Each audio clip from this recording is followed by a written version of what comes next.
F-4 Fighter Flightline by Joseph Benedict.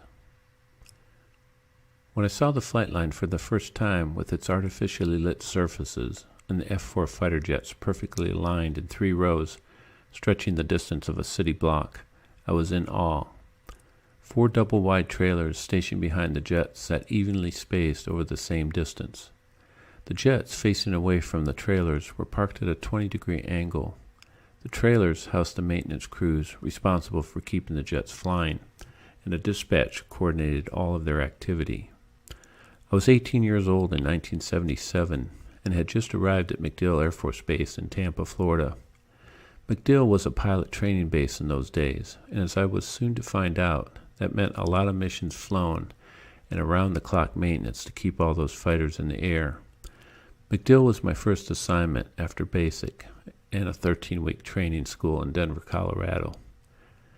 Standing on the tarmac next to the jets for the first time, I found myself wondering how something so heavy with such a small wingspan could ever achieve flight.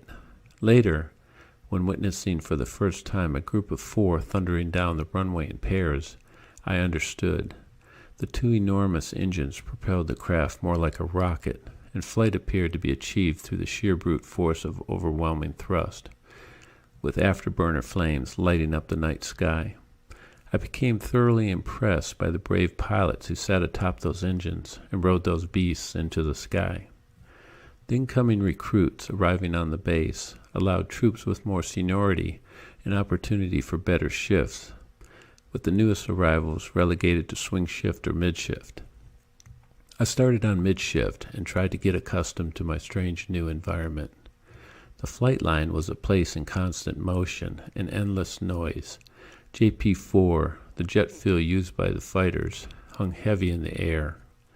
There were gas-powered lighting units trained on sides of jets receiving maintenance, creating islands of light brighter than daytime. Huge custom generators used to simulate voltages achieved during flight let ground crews operationally check systems. The plug from the generator that attached to the bottom of the jet was as thick as a person's leg, and when cranking up sounded similar to a jet engine, their noise adding to the chaos of the place. In addition to all the people on the tarmac, a constant parade of support vans, towing vehicles, security pickups, and countless other equipment zigzagged its way between the fighters.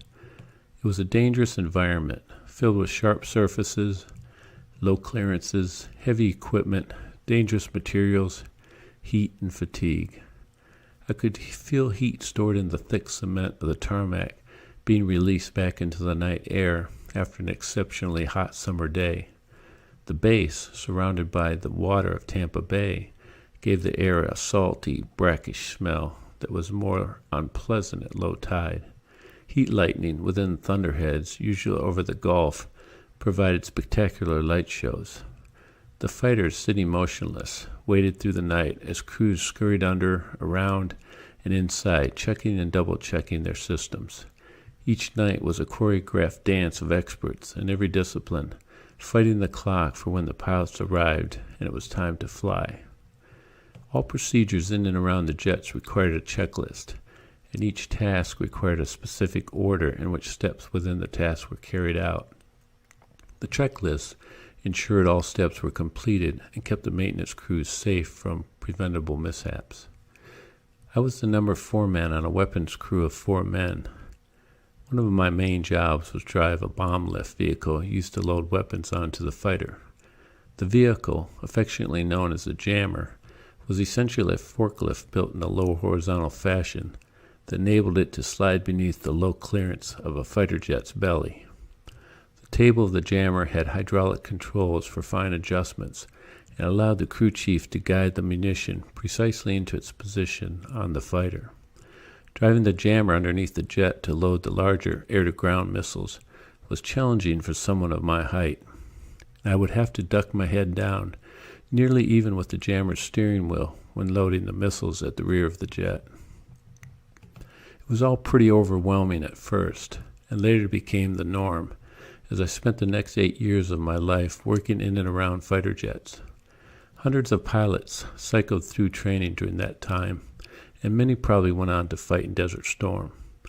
Within that loud, noisy, dangerous environment, there was also beauty in the gentle rains when reflected just right, reminded me of a Minnesota snowfall, or the incredible sunrises and spectacular thunderstorms.